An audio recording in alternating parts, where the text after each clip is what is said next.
C'est quel nom, s'il te plaît? C'est Eric. Eric. Alors, Eric, c'est sur quel doigt on met la bague du mariage? C'est sur quel doigt on met la bague du mariage? Je crois c'est sur le fiançage ou le mariage même. Mariage ou fiançailles, c'est pas la même chose là? Non, parce que le fiançage, je crois que d'autres disent là, mais le mariage, là. Bon, il faut nous donner la différence. Fiançailles, c'est quel nom? Mariage, c'est quel nom? Bon, fiançage, selon moi, personnellement, fiançage, c'est doté. C'est-à-dire venir montrer que je dois la marier. C'est-à-dire elle est réservée à moi. Et je ne sais pas si tu vois. Selon moi, mon thème de fiançage, c'est ça. Maintenant, voilà. Donc du coup, du moment où elle est fiancée, si je le vois là, je me dis que c'est qu'elle est déjà prise. Je ne sais pas. Attends, on va doucement. Donc selon toi, si elle est fiancée, on met sur quel doigt? Si elle est mariée, on met sur quel doigt? Selon moi, si elle est fiancée, on met sur ce doigt. On appelle ça comment? C'est... Attends, l'auriculaire ou l'annulaire. En tout cas, ça, sincèrement, j'ai oublié. J'ai vraiment oublié la position des doigts. Ça, c'était celui. Il y a le pouce. J'ai un peu oublié, sincèrement dit. Sinon, j'allais donner la réponse favorable. Maintenant, quand elle est mariée aussi, on met ça sur quel? Si elle est mariée, sur ce doigt-là, je pense. Ah, c'est pas la même chose comme l'autre là? Non, c'est pas la même chose. Là, c'est ici. Selon moi, le fiançailles, c'est ici. Le mariage, c'est là. Mais une fois que tu vois la bague ici, selon moi, si je ne me trompe pas, peut-être les internautes vont juger si c'est vrai ou pas. Tu le dois ici. Maintenant, une fois elle est mariée, c'est ici. Selon moi. Selon toi, là, pour devenir riche, là, qu'est-ce qu'on doit faire? Selon moi, pour devenir riche, en tout cas, pour devenir riche, il y a plusieurs aspects, quoi. Parce que la richesse, ça, c'est Dieu même qui te donne ça. Le travail ne rend pas riche. Sincèrement dit, le travail ne rend pas riche. Mais le travail garantit ta liberté. Je ne sais pas si tu vois. Donc, quand je dis le travail garantit ta liberté, tu pourras être libre en travaillant. Tu peux acheter à manger, faire ce que tu veux, boire ce que tu veux. Ça, c'est la liberté. Est-ce que tu me suis? Mais la richesse, ça, c'est Dieu.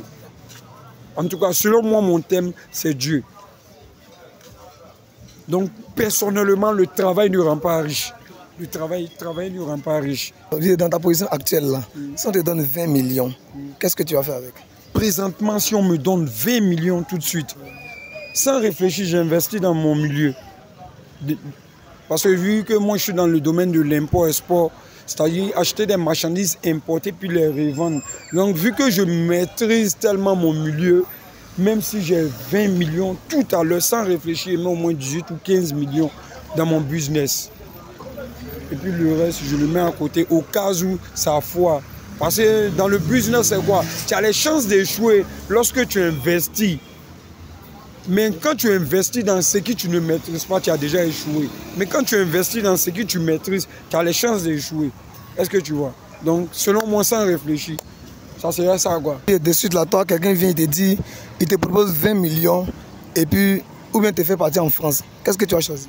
Présentement, tu me donnes 20 millions ou tu me fais partir en France.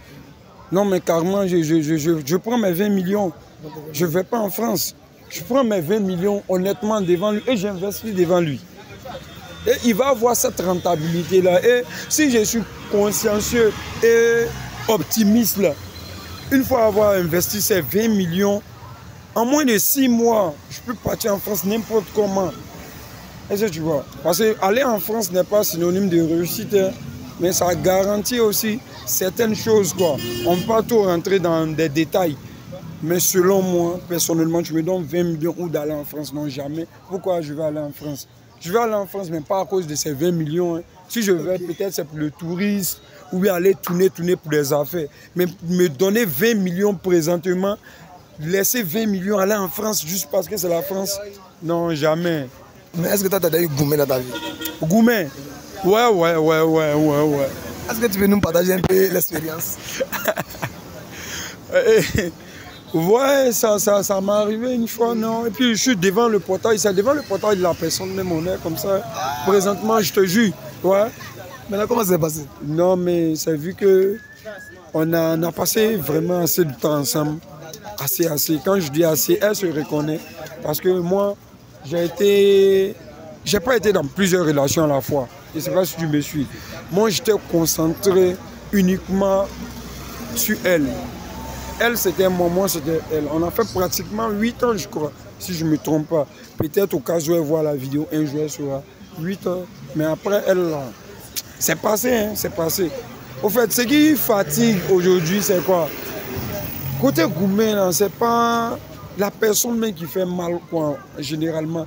Mais quand tu penses au projet que tu avais avec la personne, à certaines choses que tu avais avec la personne.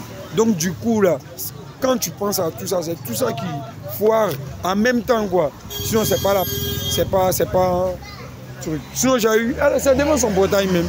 Je peux donner le nom, c'est pas gêné. Elle s'appelle Keita Marie-Jeanne. Mais tu nous as pas expliqué comment ça s'est passé entre vous? Non, en tout cas, sincèrement, dimanche, j'ai été orienté en 2011, non, en 6e.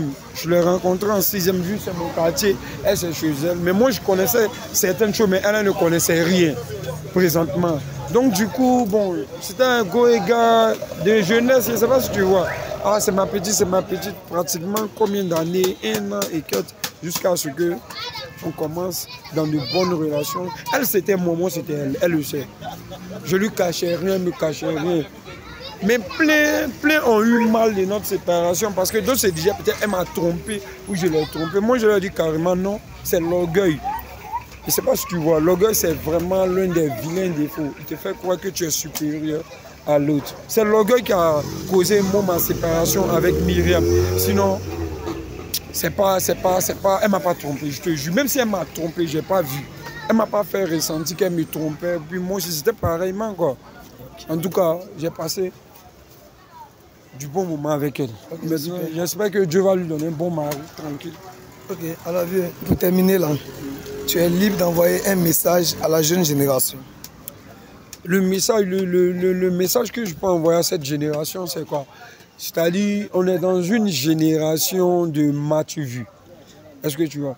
Tout le monde veut vouloir plaire, tout le monde veut vouloir être genre à l'image des autres, quoi. Donc le message fort que moi je peux envoyer à la jeunesse, c'est de prendre courage et de bosser, quoi. Dans tout ce que tu fais, il faut bosser. C'est dans le que tu sois mécanicien, chauffeur de bac, apprenti. En tout cas, il faut bosser. Et puis il faut bosser de façon honnête. Et la rentabilité, c'est Dieu qui jugera, quoi. Ok. Toi, vraiment, merci beaucoup. Rappelle-moi ton nom, s'il te plaît. C'est Eric.